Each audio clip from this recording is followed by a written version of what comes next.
ఆ రోజు రైతు కళ్ళల్లో ధైర్యం లేదు. ఉమ్మడి ఆంధ్రప్రదేశ్లో తెలంగాణ ప్రాంతంలో కళ్ళంలో ధాన్యం లేదు. చిన్న రైతు పెద్ద రైతు అన్న తేడా లేదు అధ్యక్ష. 30-40 ఎకరాలు ఉన్న రైతు కూడా తెలంగాణలో, నేను చెప్పేది వాస్తవం కాకపోతే రేవంత్ రెడ్డిని అడగండి. ఎందుకంటే ఆయన మహబూబ్ నగర్ జిల్లా వలసల జిల్లాగా పేరుపడ్డ జిల్లా. ప్రతి సంవత్సరం 14 లక్షల మంది వలసపోయే జిల్లా.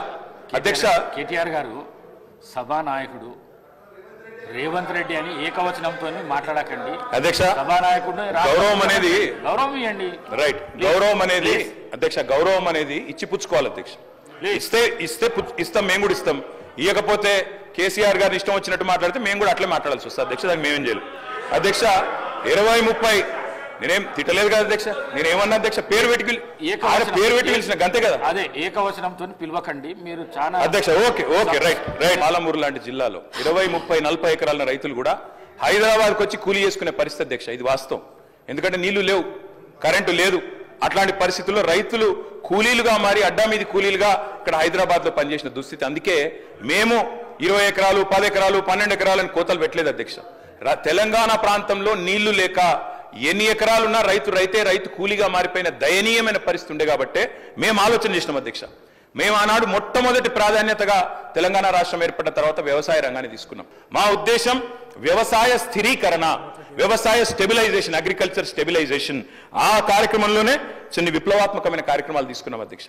అందులో ముఖ్యమైనది అధ్యక్ష 24 గంటల నిరంతర విద్యుత్. తెలంగాణ వచ్చినాడు అధ్యక్ష, కరెంటు లేదు. తర్వాత మీరు చూసినట్టయితే ఆనాడు దాదాపు పొద్దున 3 గంటలు రాత్రి 4 గంటల అధ్యక్ష కరెంటు. దొంగ రాత్రి అర్ధరాత్రి వచ్చే కరెంటు కోసం కావలగాసి దుస్థితి. దాన్ని మార్చాలనుకున్నాం సమూలంగా. 24 గంటల నాణ్యమైన ఉచిత విద్యుత్ రైతులకు అందించిన ఒకే ఒక్క నాయకుడు భారతదేశంలో కేసీఆర్ గారు అధ్యక్ష. ఆ కార్యక్రమం చేశారు. అదేవిధంగా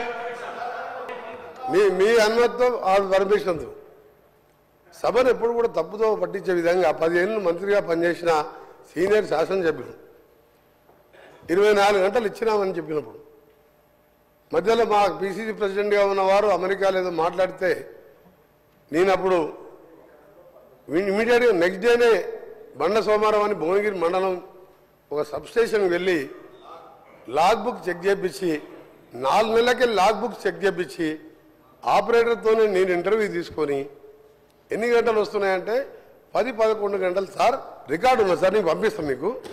మ్యాక్సిమం అంటే 14 గంటలు, అందులో 5-6 సార్లు పోతుంది కరెంట్ అని ఐలై అనే ఆపరేటర్ రిటైల్ లైన్మెన్ని మళ్ళీ వీలు పెట్టుకున్నాం. గతంలో రిటైల్ లైన్మెన్ అయిన తర్వాత ఐటీఐ చేసిన వాళ్ళని పెట్టేది ఎక్స్పీరియన్స్ లైన్మెన్. ఆయన చెప్పిన రికార్డు పంపిస్తాను ఒకటి ముఖ్యమైనది, ఎందుకంటే సబ్జెక్టు కరెక్షన్. ఎందుకంటే వారు మిస్గైడ్ చేస్తుంది తెలంగాణ ప్రజలు. 24 గంటలు ఎప్పుడు ఇయ్యలే. 5 ఏళ్ళు ఎమ్మెల్యేగా ఉన్నా, 5 ఏళ్ళు ఎంపీగా ఉన్నా, 1000 గ్రామాలు తిరిగినా దాన్ని విత్డ్రా చేసుకోవాలి వాళ్ళు. 24 గంటలే ఆ లాగ్ బుక్స్ సాయంత్రం వరకు ఆదిలాబాదు, నల్గొండ, అలంపూర్కి వెళ్ళి రాత్రి వరకల్లా మొత్తం తీసుకొచ్చి హైదరాబాద్లో ఓ లాకర్లో పెట్టి దాల విషయం